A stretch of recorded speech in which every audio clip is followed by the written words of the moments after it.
Hey everybody, it is Thursday night. Normally you come onto my channel on Thursday night and you see the Hammer and Nail show. A little bit different this week.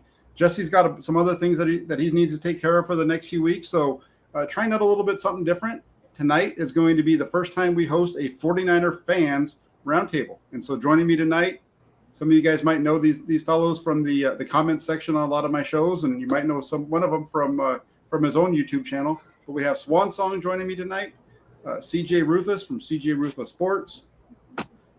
All joining us from across the pond over in Wales, we have the Notorious G.A.V, Big Gav, and then myself, Jack Hammer from the Santa Rosa Press Democrat. So this is going to be a fun show, as it's titled. It's going to be the buy or sell, and we're going to go through a bunch of different topics that we came up with, and the theme is you're either going to buy it, which means you agree, or you're going to sell, which means you don't think it's going to happen. So it should be a fun show. It's going to be a little bit different, but it's going to be a lot of topics, and we're going to hit them quick, and we're going to go through them. So we're going to start off with the first topic of the night, and this is buy or sell. 49ers have figured out how to limit injuries. What do you think about that, Swan? I'm going to buy it. I'm going to put this on. I think what they hired was good with the staff that he brought, but I think I think a lot of these things have to deal with players. What players do, like to help themselves not get injured. We heard about Kittle doing those things. I mean, he still gets his injuries, but at least they're not like 4 or 5, 6 weeks. And then Deebo, he said that he was working out and doing those things, and he's been relatively injury free. And then Jimmy Ward's been doing it for like 3 to 4 years now. And it sounds like it's mostly has to do with the player. But I'm going to buy that one. Nice. How about you, CG? Oh, well, as far as like team-wise, I feel like we should buy into it because we got the depth pieces and the players are being more cautious about their body. But last year we were questioning about the training staff, so I feel like we got the better depth piece from previous years, or else we would have come through adversity with a lot of injuries. But I feel like it's a lot better with the team being cautious and getting the better players. Nice. I agree with that one. How about you, Gav? What do you think? Yeah, I'm buying that for sure. I am. If we think about the season, players were dropping like flies. They were in the preseason, and this season we're reasonably healthy and we're injury free. So yeah, definitely buying that for sure. I am. Nice, and I agree with all of us. We're all in agreement on this topic that I'm going to buy this one as well. At least so far from what we've seen, it seems like they figured out how to limit their injuries. Part of that is they've done a better job, I think, of who they've been bringing in. They've done a good job of getting guys who have strong histories as far as being healthy, and then the guys that they're taking the risks on are guys that they aren't necessarily expecting to be starters, so they can take those injury risks in with backup guys or guys that they know they have strong backups for. So I think it's so far so good, and then also the way that they managed the team through the OTAs and minicamp already this year, I think shows that they the guys who were a little bit iffy here and there, like George Kittle, Fred Warner, and so on, they weren't a part of it. At least while the media was there, they weren't a part of camp on the field. They were there, but they weren't practicing, so they weren't putting themselves at risk. So that's a positive, I think, for the 49ers. So that's why I'm buying this, that the 49ers to figure out how to limit their injuries. Let's go ahead and on to the next one. And this is one, 49ers spent a lot of time, a lot of resources in the offseason and in free agency, upgrading their special teams. That was kind of the focus, really, of the way that they went about their business there. Buy or sell, special teams additions are going to help the 49ers improve their win total in 2021. So not just improving special teams, but those additions are going to help the 49ers win more than 10 games this season. And we'll kick this one off with you, Gav. Yeah, I'm definitely buying this. Brian Schneider looks like a good addition. I know he'd spent 10 years with the Seahawks. It was the Seahawks, I think. And when they first in takeaways during the time that he was there. So, yeah, I'm definitely buying this. And didn't special teams cost us at least 2 games last season with like the fake punts that would run against us? And yeah, I definitely think they're going to help us win more games this season than cost us. So yeah, I'm definitely buying this 100%. Yeah, and real quick to your point, Gav, I think the special teams cost the 49ers at least 2 games, the games against Seattle, the fake punt and the kickoff return early in the second half in that first game again at Levi's. So definitely. How about you, CG? Well, with the addition of Ray McLeod, we should have better return field position. I feel like with Brian Snyder coming into the staff, it's a huge benefit than what we had previous years because the other special teams coach was okay, but he wasn't all that. But Brian Snyder has that aggressive approach, and we just signed some special team ace players. Like we just signed George Odom, who is a Pro Bowl from the Colts.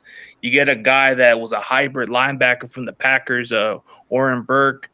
You're looking for a lot of ways to improve that area because we weren't great last year, but what made it an interesting factor of last season in the playoffs was we won with special teams against the Packers. But I feel like we're going to improve a lot better than 10 wins. We're going to probably maybe get about 12 wins with the special teams as a factor.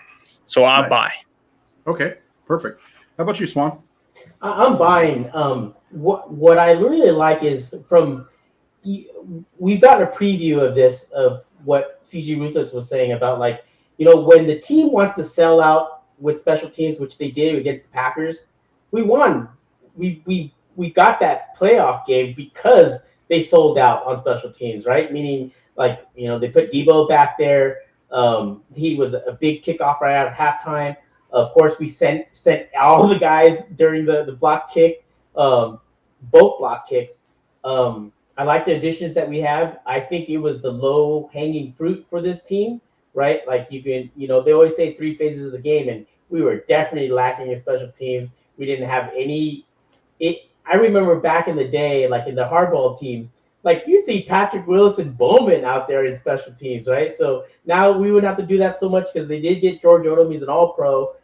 They got Ray McLeod. They got the Oren Burks. So I think for sure we should get, some additional wins from this. Yeah, and again, this is a clean sweep for all of us. I'm gonna go ahead and I'm gonna buy this as well.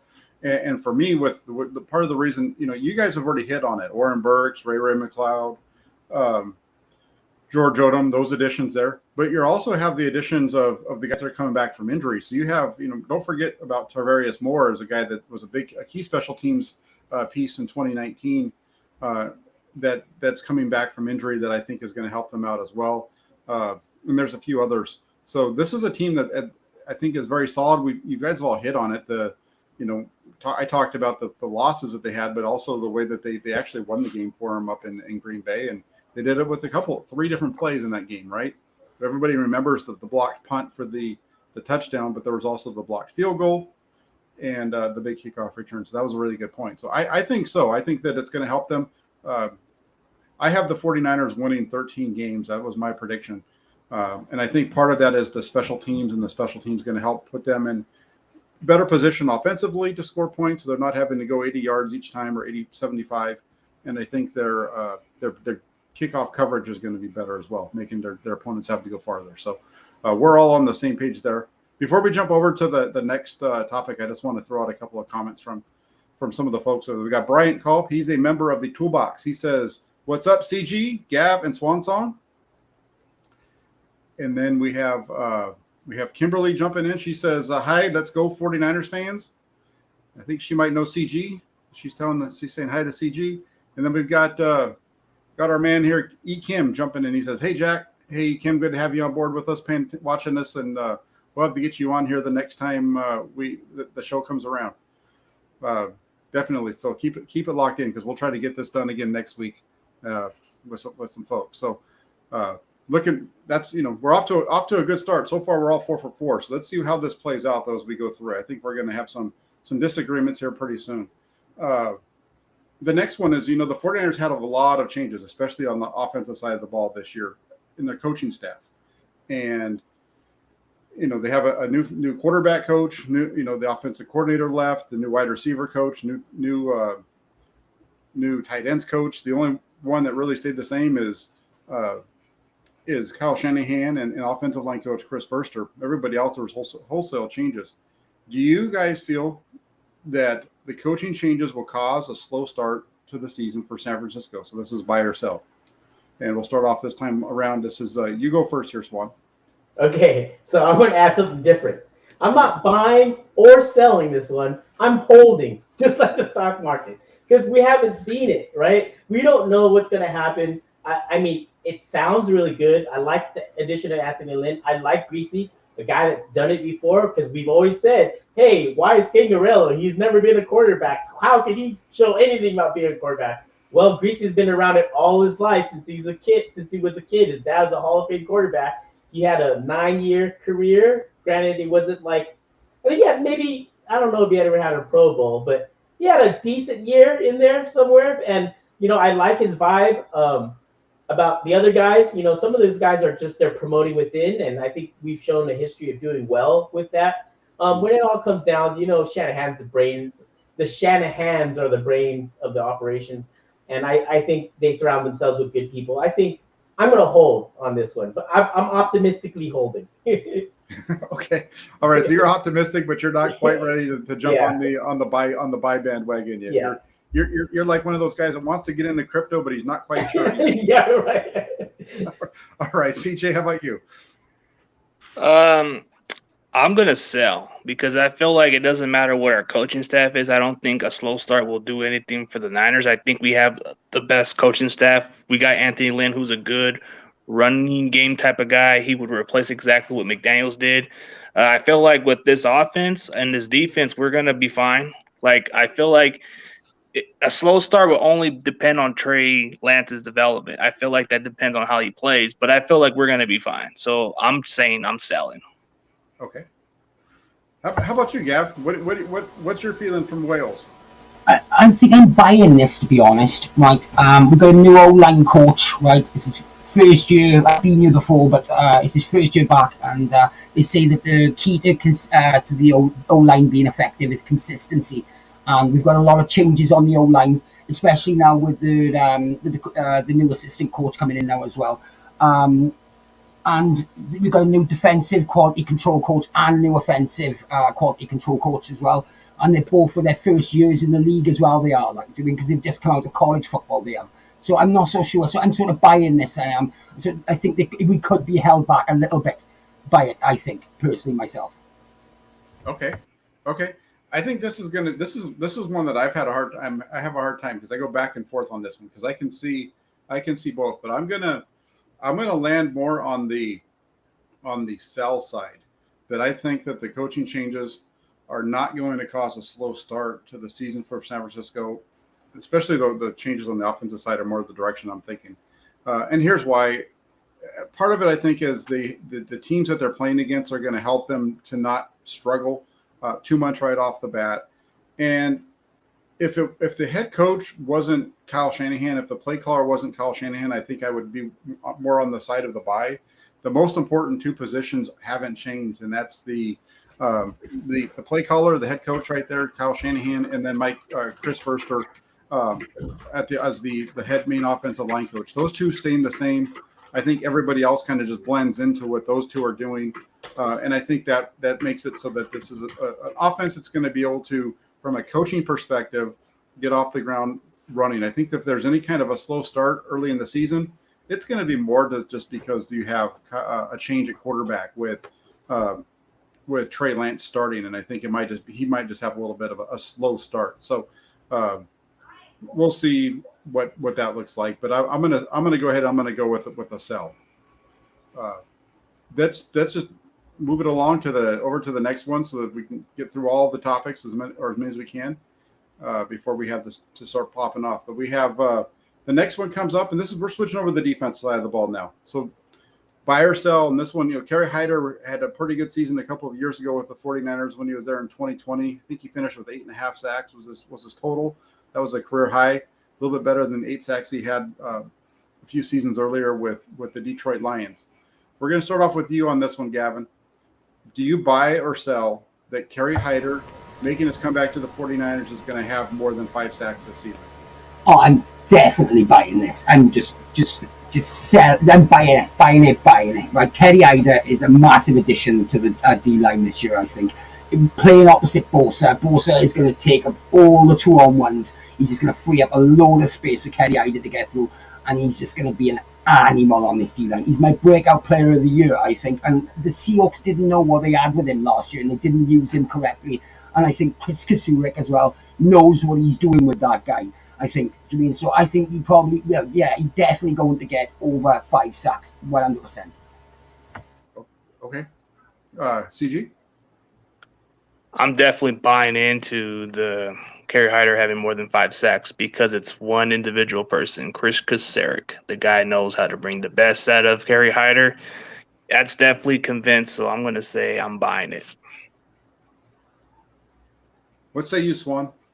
I'm going to sell this one just because I think there's going to be a rotation there, and Kamiko Toure is very exciting.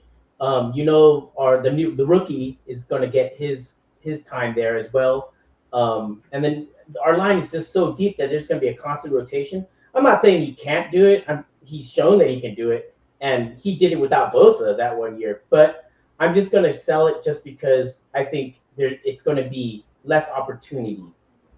And I forgot to do Ibucam as well. So. Yeah, and I'm with you on this one, Swong. I agree with you here that I'm going with a sell as well. Not because I don't think Kerry Hyder can get to 5, and I agree with what both Gav and CJ, both of you guys, what you've said as far as the Chris Kasurik effect and how he gets the best out of these guys. I just think it's in it. The reason I say it's going to be less, 5, or it's not going to be more than 5. I think it's just going to be lack of opportunities. That D line is so deep.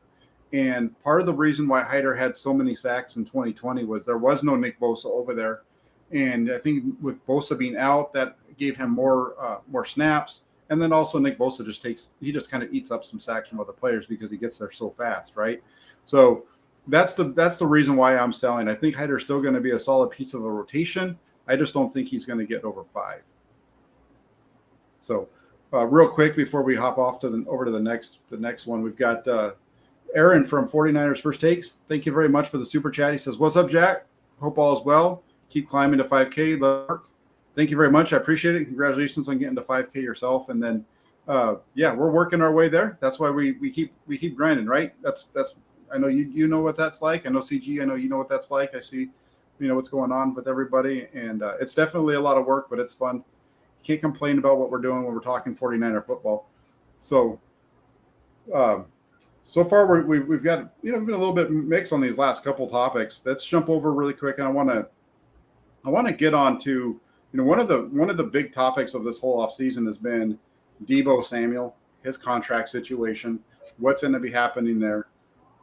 We're going to start off with you, Swan, on this one. Buy or sell that Deebo Samuel is going to have a new contract in place by the start of training camp? I'm buying that. I think. Once he didn't get traded during the draft, I think at that point you saw that Deebo's stance was a lot softer. I think cooler minds have prevailed. I think it's going to get done just like it always does, like right at camp, right? Like how they always do it, like literally an hour before camp or something like that. I think it's going to get done. I think it's like him showing up at OTAs and, rapping with the guys, talking to the guys. You could tell this was all about, getting what he's worth, and he deserves it. So I'm definitely buying that he's going to be here getting a new contract. Okay. What do you think, CJ? Buy or sell Deebo Samuel's getting a new contract? I didn't even spell it right. Okay, so I think usually Niners get contracts done before training camp, so I'm definitely going to buy, because I feel like a contract will get done at some point. So definitely will say buy. Do you think it's going to get done before training camp, or do you think it's going to come maybe shortly after, like the George Kittle one? Probably before, or maybe during the week of training camp. Like I early think on. it will get done. Early on. Okay. How about you, Gav? What do you say? I'm buying it. Well, I better be buying it, and the 49ers better be buying it as well, because we need Deebo. Right, let's just pay him. Let's pay him right now. Right, I want to see him get paid now. Right, yeah. But do we have the cap space to pay him now? That's the question. With Jimmy G still on the team? Yeah. So I don't know. But I want to see it happen. So I want to buy it because I want to see Deebo on the team. But it's just the realities of the cap space at the moment. So I don't know. Maybe we need to move Jimmy first before we sign Deebo. I don't know. Well, real quick to answer your question, I'm gonna buy this. But to answer your question, Gav, uh, yeah, they have the cap space now. They didn't have it a few months ago, but when with the Alex Mack retirement and some of them they moved some money around there, they got their rookies signed, but they still have about $4.5 million in salary cap space, which is enough to get it done. It wasn't earlier on when they were closer to like a million, but if you take a look at it. Um, if you give him if he has a signing bonus of $20 million, spread that over 5 years, that's 4 million, and then the rookie minimum that he's going to take, you can fit it, you can make it work. If you even at 20 million, it's going to be real tight, but you can make it work now. So they could sign him. I don't think they have to move off of Garoppolo any longer, but that was the case earlier on. So I'm buying it. I think that they've been working on something for a little while here. I know there was the just Deebo Samuel wasn't happy with the direction, but I think that time kind of heals those things, and the way that he was looking during OTAs and during minicamp, because he wasn't there during OTAs, but during minicamp, I think that something's going to get done. But we're going to stick on Deebo Samuel real quick, though. We're not going to move off of him right now because this topic involves Deebo Samuel as well. Buy or sell, Brandon Ayuk will be putting up better numbers this season than Deebo. So, Gav, what do you think? Do you buy or sell that Brandon Ayuk's going to have a better season this year than Deebo? I'm selling that for sure. I think Ayuk has trouble at the start of the season coming out and playing well. So I think the Deebo was going to hit the ground running. He was on track to be on par with Cooper Cup he was last season. His numbers were anyway before they turned him into a running back. So yeah, I'm selling. I'm sorry, Ayuk, but even though, I think I'm going to stick with it. I'm going to stick with it. I'm selling it, definitely sure. Gotcha. What do you think, CG? You gonna buy or sell this one? Well, I feel like the chemistry with him and Trey Lance, that can be convincing to buy, because Deebo's going to get more of the coverage, and I feel like Trey is going to build that great chemistry with Ayuk. Ayuk feels a lot better with Trey than he does with Jimmy. Maybe that's the combination. That's how I feel. So I definitely feel like you should buy into it, because I feel like Ayuk could be the X factor this year. Okay. What do you think, Swan? Although I think that it can happen that Ayuk can start off stronger and put in some games just because of the attention that he's getting Deebo, but I'm going to buy that Deebo's going to have more. I think Deebo, he just has a more, like, he's the biggest mismatch in the league, right? Like, I was telling my son, he was asking me today, he's like, why is Deebo so good? I go, well, he's too strong for the fast guys and he's too fast for the strong guys. So he's a huge mismatch. So I think Ayuk doesn't have the same, he's not the same type of player as Deebo. So I'm buying that Deebo Samuel will still be the number one receiver. Yeah, so you're selling on Ayuk, but you're buying Deebo. And I'm with you on this one. I'm going to sell this. I don't think that Ayuk's going to be putting up better numbers than Samuel. I think Ayuk can have a strong year. He might finally get over 1,000 yards for the first time in his career, but I don't think it's going to be better than Deebo Samuel. I've been on record already this offseason saying that I think Deebo Samuel is the second best wide receiver I've seen play for the 49ers, and that's going back to the late 70s, early 80s. So that puts him behind only Jerry Rice. So I'm a big believer in what Deebo Samuel does as a wide receiver. And just kind of looking at it, Brandon Ayuk's a nice player, but he doesn't do the things that Deebo Samuel does after the catch. He's just not as strong of a runner. He can make some plays. He's got the speed to get away from guys. For Ayuk to have a big season, he's got to get the ball down the field a little bit more. I do feel like he's going to have a good year. I just don't think it's going to be better than Brandon Ayuk. So we'll have that'll be a fun one to watch as we go through. Now, before we get on to the quarterbacks, before we get off onto Trey Lance, so there's another topic we've got to hit on. This was kind of been gaining some steam a little bit. It's been quiet, but it's starting to pick up again because he should be starting to throw here pretty soon. Buy or sell that Jimmy Garoppolo is going to be traded. And I think we're going to start off with you, Swan. I'm going to sell on this. I've gone through this too much. I at first I was like, man, I hope we get something about him, but I've been disappointed too many times now. I'm going to sell this.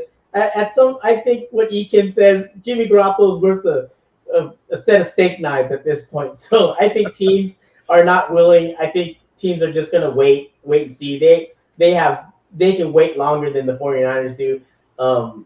And I think he's just going to get cut at the very last minute. That's how I see it. Okay. CG? I'm going to sell because there's no trade value for Jimmy. Like, no other team would give up a late round for this guy. So it's like you either got to cut your losses with Jimmy or he has to take a significant pay cut, one or the other. So he ain't getting traded. So it's a sell. So, what do you think, Gav? Are you gonna buy this or sell it? I'm selling as well. I am. I totally agree with the boys. I think he'll be cut as well. I don't see any trade value in him at all either. Even though he is a good player and he would fit in well and he is better than some of the quarterbacks out there. But I can't see us trading him. I can't do that. So yeah, I'm selling it as well. I'm sorry. All right. So all of you guys are selling it. So there's a saying that they say that no man's an island, but I'm going to have to disagree on this one because I think I'm on an island on this topic with you guys. Because I'm going to buy this. I'm going to say that that Jimmy Garoppolo is going to end up being traded. That's what's going to happen with him this offseason.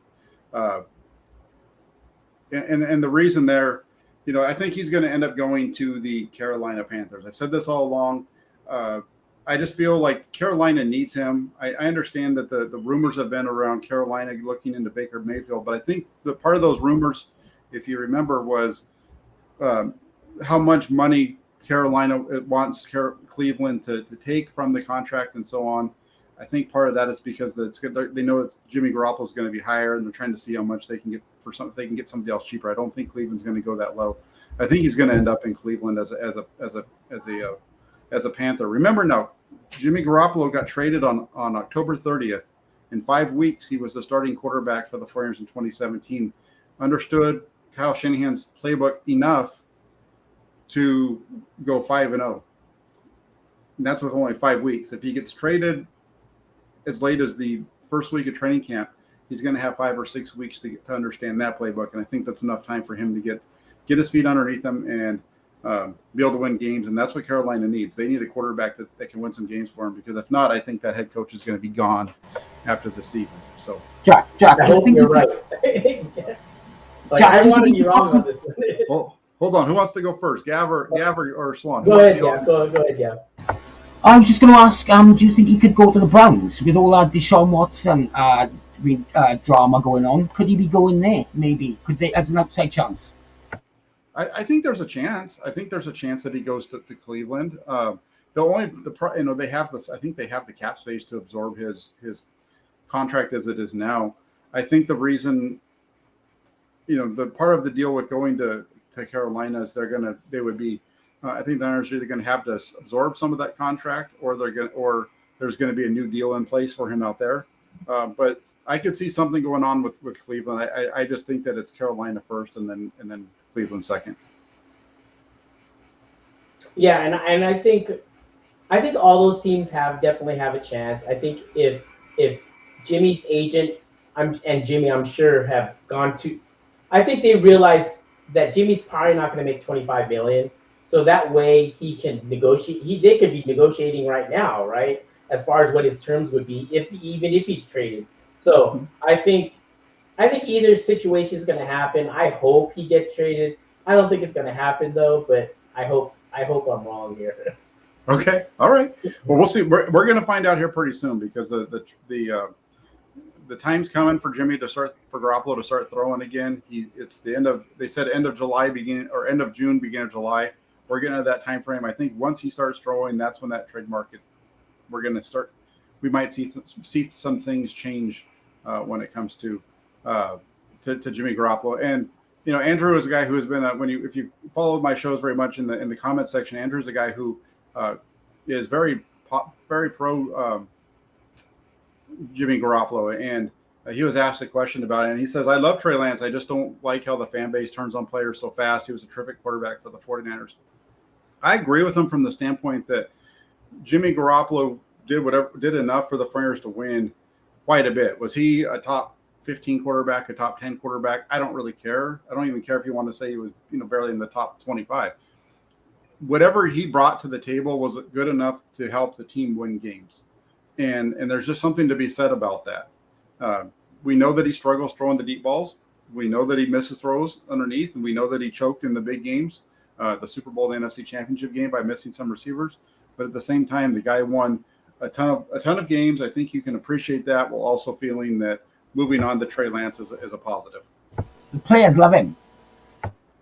Yeah, we know that's the case by what Eric Armstead had to say this week, right? That he was, those comments by Armstead were interesting to me. What he said with Jim Rome. I don't know if you saw that article, but Gav, but yeah, for sure. Yeah, well, CG had Josh Hockett on his show he did, and he had nothing but good things to say about Jimmy G as well. When I asked him, I asked him about his chin, and I asked him about his intangibles, and he had nothing but glowing words to say about Jimmy G. So it's obvious that the players want to play for him, and they'll run through brick walls for him, and they love him. Yeah, that's pretty good too. I remember now, CG. You had that's the backup fullback, right, from Fresno.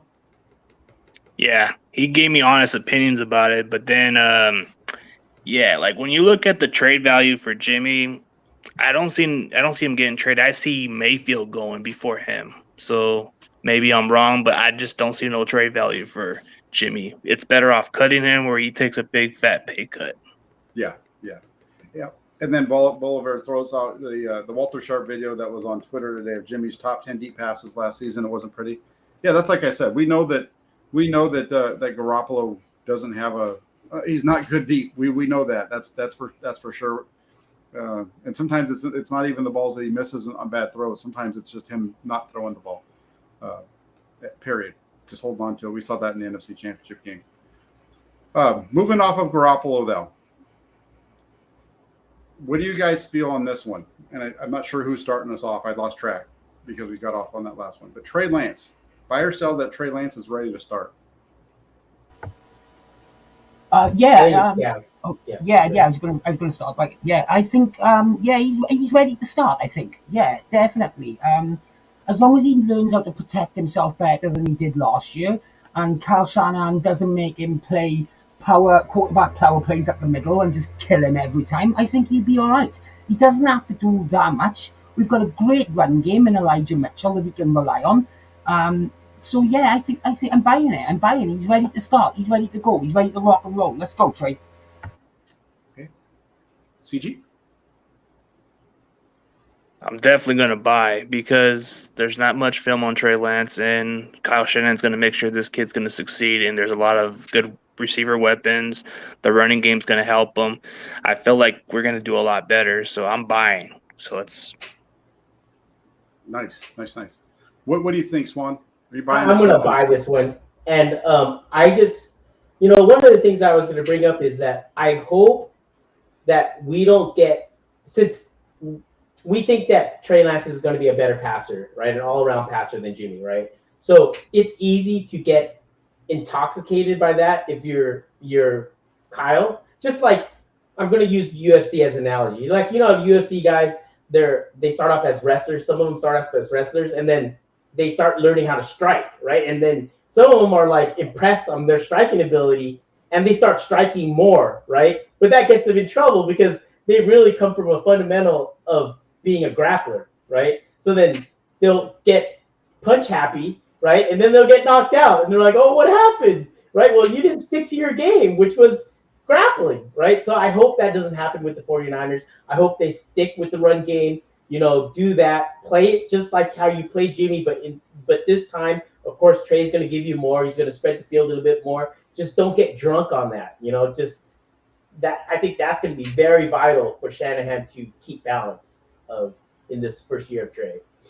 Okay, so you think it's almost more of what Kyle Shanahan's. Is Kyle Shanahan ready to start Trey Lance than it is Trey Lance being ready to start? Yeah, I think Trey's ready for what we know of him. Of course, it's going to be bumpy, and I think there's going to be games where he doesn't look that great, and there might be games where he looks phenomenal. But he needs experience. He's has 400 passes in the last 3 years. Like he's going to need the reps, right? Mm-hmm. Yeah, I'm going into this. I'm buying this, and for me, the buy-in on Trey Lance really goes back to what he did in Week 17 last year against Houston. After watching that game and the way he played there, I would have been fine with him starting the following week against against the Rams, just because he looked so good in that game. I felt like they could transition that and keep taking that through and have that down in Los Angeles the following week and so on. So I'm fully on the buy side with Trey Lance being ready to start. I've been that way throughout the offseason. I've been one of those that's been pushing back on the national narrative of that. And based off of what we saw out of him during OTAs and minicamp, he's ready to go. He was solid throughout. Let's stick on this one. And I think, Swan, you kind of started getting to this question on some of the things that you were talking about. But buy or sell, and this could be a little bit of Trey Lance, could be a little bit of Kyle Shanahan. Do you feel that the 49ers with Trey Lance at quarterback are going to pass more now?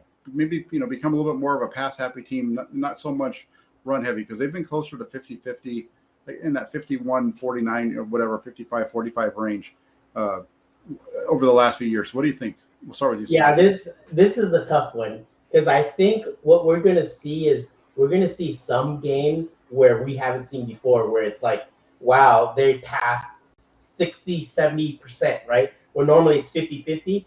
I think we're going to see some games like that, and we might lose a game like that, and then we might go. So I think it's going to be interesting this season, because we're going to go through all of that as Kyle feels out Trey, how they're going to play. And because it's just like one of those things is now that you have this new toy, right? And you're getting away with stuff that you're making plays that you weren't making before. It's easy to get caught up in that, right? I think it's like it's kind of like a gambler. Sometimes, like these gamblers, what they do is say they bet $100 and they win and they have a system, right? Well, they start raising their bets because they start thinking, wait, I'm not winning 100. I could bet 200 because I could be winning an extra 100, like something like that. So I think it's going to be interesting how this is going to go. I'm going to say I'm going to buy that they're going to pass more this year than they have previously. Okay. What do you think, CG? You think that we're going to maybe see a little bit more of a pass-happy offensive attack? I'm personally going to sell, because I still think they're not going to pressure Trey into throwing the ball a lot. They're going to still maintain the formula of running the ball. Maybe every now and then they'll get some play action here and there, but I feel like they're not going to give him too much pressure to carry, because if Eric Armstead said it correctly, they're not trying to put too much pressure on this kid's shoulders. So I'm saying I'm selling. Okay. Yeah. Yeah, I think I'm selling with CG. I do. I think we're a run first team. Yeah, and with Trey's legs as well, like he can make plays happen as well. So yeah, I think I'm selling on that as well. And we've been 50-50 as well. So I'm sort of borderline. I am. Do you mean I'm going to hold to sell? But because like we've been like 50-50, so I'm selling, man. Okay. Yeah, and this is a tough one for me because of the way that I feel that this one's going to go, the way that the season's going to go. I'm going to say I'm kind of on the fence. I'm kind of in a buy and a sell. I think what's going to happen. So let me explain it, and then you guys can tell me where you think I am. But I think what's going to happen is the 49ers are going to count on with especially not using Deebo Samuel as a weapon out of the backfield like they did last year. They're not going to have that explosive element from the running game. And so that explosive element is going to have to come from Trey Lance. So I think what's going to happen is the 49ers are still going to run the ball, but the explosive plays are going to have to come from his arm. Now, that doesn't necessarily mean he's going to throw the ball 40 times a game, but from a yardage standpoint, you're going to see more pass. You're going to see maybe a little bit heavier on the ball going deeper down the field. So I'm in the middle right here. I think I'm leaning more towards the sell, that they're not going to pass more, but I think that the passes that they are throwing are going to be deeper down the field, and they're going to be more a part of the success of the offense than they have been in the past. Yeah, I like where you're going with that, and that's the thing that kind of what I'm kind of nervous about, because think about when last year we were 3-5. And we kind of didn't have an identity, right? Until they just committed to running, and that's when the season kind of changed for us, right?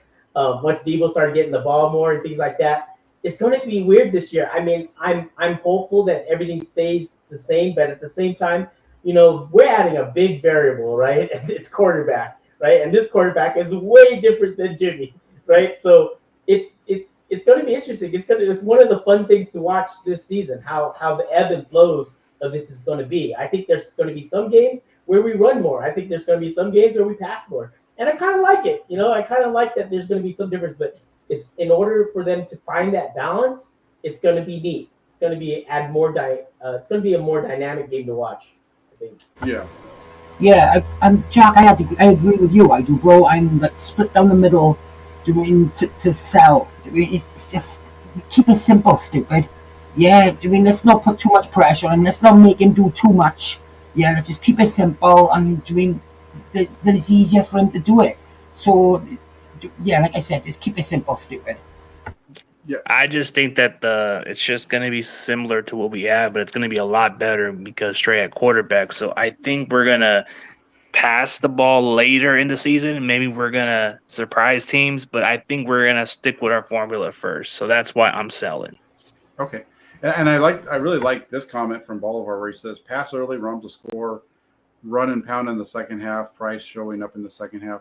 And this is old time 49ers. Yeah, this is 80s 49ers right here. Yeah, and that's because that's what they did. They threw the ball heavy early, and then in the second half, when they had leads, they ran. So I mean, at the end of the year, it might show that they're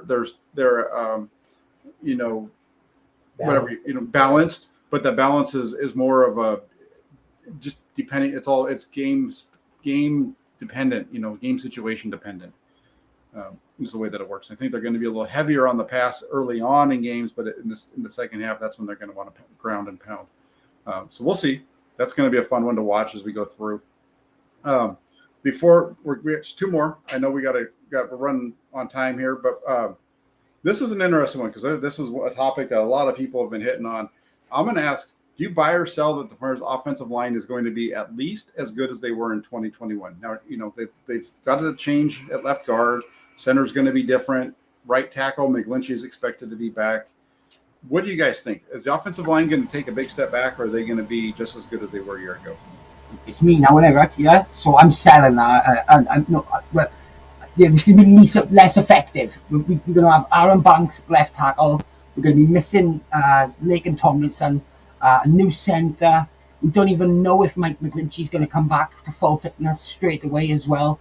Do you mean? So, yeah, I'm selling that, man. There's some serious question marks on the O-line for us this year. And PFF had us graded really well last year, so they've got a lot to live up to as well. We've got a new O-line coach as well, which I mentioned earlier as well. And consistency is key with the O-line, and there just seems to be a lot of changes on that O-line. So, yeah, there's some serious question marks on there for me. They need to step up and step up big time. CG? Yeah, I'm going to sell because it's three of the unproven positions right now. The center is the most important position. Alex Mack retires. That leaves a voided spot. And it's kind of like question mark whether Jake Brendel can step in or is it Brunskill or whoever we got at that spot competing. I mean, that to me determines whether the center does the job or not. And then you got the guard spot. Is Aaron Banks going to step in and fill the shoes for Lincoln Tomlinson? That I don't know. So that's a question mark. And then you look at the other guard spot. You look at Brunskill potentially starting there or Jalen Moore competing. So I'm definitely not convinced yet. So I'm just going to sell for the moment. Okay. So my brain is selling this, obviously, because we have changes. We're losing Alex Max. Although, with Alex Max, I thought he was pedestrian against great players, and he was solid against the mediocre players. We might get the same from Brendel, right? So my brain says to sell, but my heart tells me I want to buy it, right? Just because we do have Aaron Banks. He's a bigger body. He's great in pass protection from his college days. He's gotten a lot stronger. Let's hope that happens. It's going to be interesting with Brunskill. I know he's our solid veteran, but maybe later on the season he might get taken over by Burford. Burford seems pretty exciting too. It's like what you reported at camp. Man, if you look at him, like just from a physical standpoint, he looks ready to start. Like, when we saw Aaron Banks' body last year, it was like, kind of soft looking. Burford is not like that at all. He's built pretty damn solid, right? So I like that. McGlinchey is going to be back. I was concerned earlier in the year, but now that I've seen his recovery and the things that he's saying about his knee and that how it's going to be even healthier than it ever has because he's always dealt with that quad tendon issue. It's just now it was fully torn instead of partially torn. So I'm optimistic about that. So, and then, Trent's going to be Trent. So hearts buying, brain selling. I hear you. On this one, I think when you look at the 49ers offensive line, I understand that everybody talks about the left guard and center. For me, the biggest question is actually what happens at right tackle. Because if Michael McGlinchey is healthy, I think they're going to be just as good as they were a year ago. But if he's not, that's where they're going to take a step back. Because Jalen Moore, from what I've seen of him so far, he's going to struggle if he has to play tackle. He's going to be okay if he's able to play in a guard or he's backing up. But if he's how old is he? Who's that? Jalen Moore? Can he give rides? Wait. So who is he? Jalen Moore is the player they picked. Jalen Moore, they picked him last year in the 5th round out of Western Michigan. I think it was Western. How far is? Okay, all right. I'm not sure where you're going with that.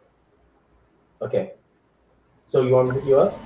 Oh, okay. He's talking to somebody on the phone. Swan, pick him up. I thought Swan was talking to me, but no, he's got to pick up. I think he's talking about something to do with his son. So anyway. Right. Okay, bye. Yeah. Swan, are you okay? You got to get going? No. It turns out that my son, he's asking permission to get a ride to get in and out with some of his football friends. So I was making sure how old this kid was, who was driving him, things like that. You had me concerned. I was starting to talk about Jalen. I thought you were talking to me, and I was talking about Jalen Moore and all kinds of other different guys. No. Sorry about that. I have this mic where you flip it up and it mutes. That's not working, obviously. It's okay. I was saying, I think the right tackle position though is the key. If McGlinchey's healthy, I think they're going to be okay. If he's not healthy, I think that's where you start to run into concerns. Because I agree with what Swan said. I think at the center position, Alex Mack was key because of his age and his understanding of the offense. But when it comes to the physicality of the play, for the most part, when he played against the top end talent like Green Bay, he got blown up quite a bit against the Packers. But that's not saying a whole lot because everybody else that played against that team struggled against their nose tackle as well. But I don't know. For me, I think they're going to be better on the passing game at left guard. I understand that people really think that the Laken Tomlinson loss is a big deal, but that's really more Laken Tomlinson. I think is a middle of the road player who is his availability made him seem more important better than he actually is. I think that they're going to be better at left guard. Center is going to be, I think, a wash, maybe a slight step back, and everywhere else is going to be the same, if not a little bit better. So I'm kind of more towards the buy on this than I am the sell. I've been kind of a little hard-headed on this throughout the offseason. I think they have really strong depth there because they have a number of guys who have started. And one thing we've seen from Kyle Shanahan is he's shown the ability to win games and win big games without his top offensive lineman on the field. Yeah, I like that, and then we definitely have more depth too, right? If we're gonna buy the offensive line, it seems like we have more depth as well, right? So schools coming back, McKivitz is there, and then you have Burford that we like. Yeah, it's going to be interesting to see what they do on that offensive line and who they keep and who they let go because McKivitz he showed his ability against the Rams last year. And Justin School's been getting the first team reps with the offense with McGlinchey on the sideline, so it's going to be interesting. Gav, you were going to say something, I think. Yeah, Jack, I was just going to ask you: do you think playing next to Trent Williams elevated Laken Tomlinson and made him look better? And will that sort of rub off onto Aaron Banks as well? Well, I think anytime you play against somebody as good as that, it helps you. Laken Tomlinson, though, was a decent left guard even before they had that acquisition. But I think that's going to help you. It's also part of the reason when you look over the other side. I think it's with McGlinchey and that right side. It's been they've had a little bit of back and forth with guys. Brunskill, I think, is better than people want to say, and I think McGlinchey will be better if the two of them can make it through a full season together. Well, it depends on like how the offensive line goes. I mean, you're talking about three uncertain spots, so it's like it's hard for me to buy into the line. So center to me has to be the key factor. Like you said, it could either determine on McGlinchey, but I feel like it depends on how the center does the job. The guard position, I don't know. Like Aaron Banks is kind of like that unproven commodity. So I want to see if he can prove it first because I'm very critical with the offensive line because I played this position and I just don't feel convinced with those three spots, Just speaking my 2 cents on it. No, Aaron no, Banks, You make a lot of sense. I mean, I understand your points. I totally get it. absolutely. I mean, I totally get where you're going. Go ahead, Nick, Gav. Sorry. yeah, Aaron Banks looked cut at the on the podium the other week when we seen him talking.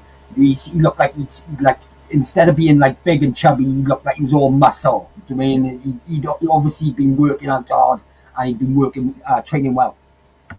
Yeah, I think the biggest piece to all this too, the other piece, not maybe not the biggest, but another piece that goes into this puzzle is the quarterback position and how quickly is Trey Lance getting the ball out of his hands. Jimmy Garoppolo kind of helps those guys out with his quicker, getting the ball out quick. Is that something that Lance is going to be able to do? Is he going to get the ball in, get the ball out of his hands, or are they going to be asking him to hold on to it? Those types of things. So I just have a feeling it's going to a little bit of that's going to fall on Lance's shoulders. Yeah, and I see that. And a counterpoint to that, I guess not a counterpoint, but an additional point would be he can also buy some time too, right? So where sometimes, like you saw plays where when Trey was in there, that we said, oh, Jimmy would have got sacked there, right? For sure, right? Where Lance buys himself some time, gets rid of the ball, and so I think that's going to balance some of the things out as well. Can I play devil's advocate by you, right, and bring up the point that didn't Trey Lance have one of the slowest release times in the league last season? He was there. It was like 2.6 compared to like 2.3 or 2.4 for Garoppolo. Some of that is these. I think if we go through and you look at the quarterbacks that move around more often, the more athletic quarterbacks, I think you probably see their time to throw be a little bit higher because some of that is them moving around in the pocket. We'll see. Yeah, that totally makes sense. I did that.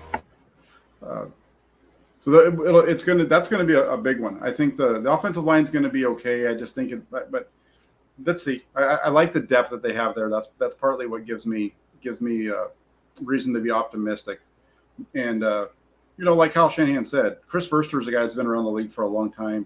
He trusts him quite a bit, and he's in year 3 with the 49ers. So let's see how that works out.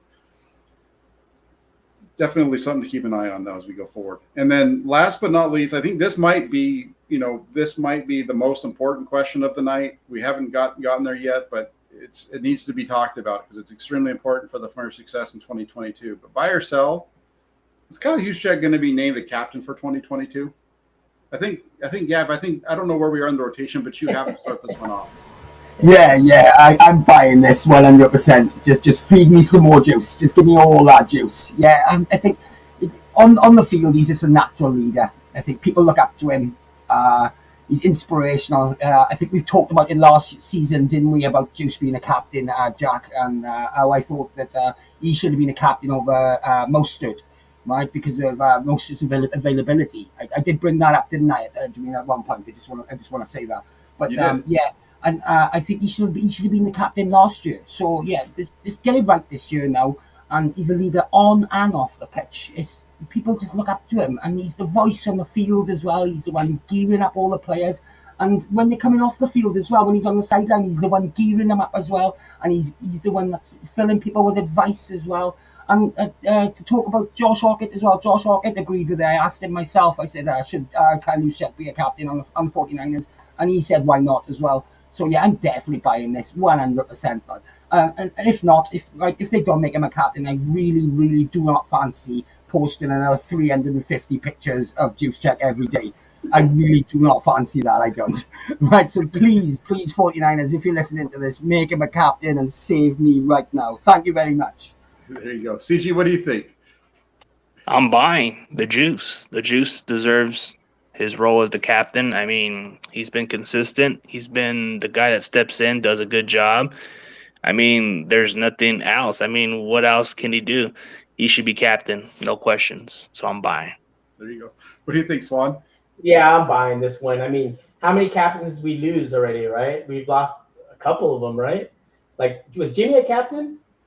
I think he was. Yes. Okay, and Mostert was a captain, and he's gone. So for sure, I think Juice should have always been a captain. He's always been saying the good things, like when he's on like the podium and you hear him, he sounds like a captain, right? I think he's such. I mean, everyone knows this. He's the most underutilized guy for his talents. I mean, a lot of things that we don't see, I guess. But if you go back and look at the 80s and even the 90s 49ers, man, fullback used to get a lot of passes. Like if you need to look at some years, Rathman was on pace with Jerry Rice as the number of I think at some point in the season he had more than Jerry Rice one year, right? So it's like Kyle Juszczyk is like the X factor that we don't use enough, and I think we should use more. I'm with you on there in terms of the usage. You know, you brought up Tom Rathman, and that's, you know, we're taking this back to, you know, this is the early days of the West Coast offense, right? And you go back and you look at it, and, you know, 73 receptions in 1989 he had 73 catches, 616 yards. He averaged 8.5, just under 8.5 yards per catch. From 86, his rookie year till 93, his last season in San Francisco. His first year, he only had 13 catches, 93. He only played 8 games and had 10. In between that, he was, you know, over 30 every year. Between 30 and, you know, 73 was the high. But I agree with all you guys. The Kyle Juszczyk, if we're getting off the captain topic here for a minute, I think he's the guy who needs to get the ball in his hands more. He needs to be utilized in that way. As far as buying or selling the Juice, you know, given inflation or anything like that, I think Juice is a little expensive right now. I might have to sell it just to make some more money for myself. But no, yeah, no, I think that Juszczyk, I'm buying it. Juszczyk has to be the captain. I think he's a guy who deserves to be a captain. He's one of he's going into his 6th season with the 49ers. He joined the team in 2017, so he's one of the more senior members of the team. And he just, you know, he carries himself in a way that you would expect a captain to carry themselves. So Trey Lance, Kyle Juszczyk, I think there's your two of your offensive captains. So, you know, Gav, keep up the good work. I think you might just get it to happen. Maybe we'll see. Uncle Juice. Everyone just needs to start calling him Uncle Juice because he is the natural leader on the team, and people look up to him. And with all these rookies coming in now as well, he's going to be a natural influence on those guys. He is, and they want to look up to him and see how he represents himself and represents the team as well. And you very rarely see like Juice out partying or anything like that. Like when they were in Vegas and stuff, I didn't see any pictures of Juice when they were in Vegas partying and stuff. I saw Juice in Ireland at Mac's wedding this year, but that's a wedding. Do you mean that's he's bound to be there, but he's not there partying and stuff. Like, you don't see him doing reckless, stupid stuff. Do you mean he's natural captain, natural. Then Andrew over here, he's the captain. He says, "Listen to me, I'm the captain." I don't know, Andrew. I don't think you're the captain. I'm even, you know, getting on this thing real quick. I don't even know if we can call Juice a captain. I think the only real captain the 49ers have is Nick Bosa, because as far as I know, he's the only one that has a boat. Anyway, that was a bad joke. Went a long ways for that one. Let's bring the juice. Let loose the juice. Let's let him loose. Yes, that's right. Unleash the juice. That's right. Real quick, before that's it. Those are our topics. We got through them all. It was an hour, perfect timing.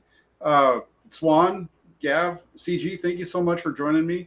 You know, those of you that are here watching, CG, I know you have your own channel, CG Ruthless Sports. You got anything coming up this week you want to promote real quick? Yeah, you know, I am very thankful and appreciate for the invite. It was a great time. Yeah, I do 49ers content, CG Ruthless Sports. If you're not too familiar, just search up the engine. It's nothing but brutally honest 49ers content. I do NFC West Network also for the NFC West also, so you can check that out also. But most of the time, I either do 49ers content or a mix of wrestling content also. So you can check out whatever channel you prefer. There you go. Yeah, so go ahead and I've been on CG's channel. It's been a little while. I know we were talking about trying to get me over there, but things have been too busy. we'll get that worked out. But to get over there, check him out. He's got a lot of stuff. He does 49ers, like you said, NFC West. He had a wrestling interview. I don't know if it was today or yesterday. So get over there. Show him He does some support. hangouts too as well. You do the odd hangout as well, don't you, CD? Perfect. And then but anyway, as far as Swan and Gav, keep hitting it up. Gav, I want to keep seeing those pictures. They're fantastic. Before everybody that's watching this leaves, if you can do me a favor, hit that like button, hit the subscribe button here for my channel, hit that little bell notification so you know when we go live. But other than that, I just really appreciate everything that you guys are doing. I appreciate all you guys for taking an hour out of your day today to join me and talk 49er football, guys. Thank you very much. Thanks, Jack. It was fun. Yeah, appreciate it, man. It's a good time. Great show, guys. Thank you. Absolutely. And thank you to everybody that's watching. I'll be back with some more content here shortly. So keep it locked on the channel. Definitely be back next week with Rob and Sunil, and we'll figure out next Friday as well. So thank you all so much. Like, subscribe, and hit the little bell notification. Beyond that, have a great rest of your Thursday, and we'll be talking to y'all soon. Take care.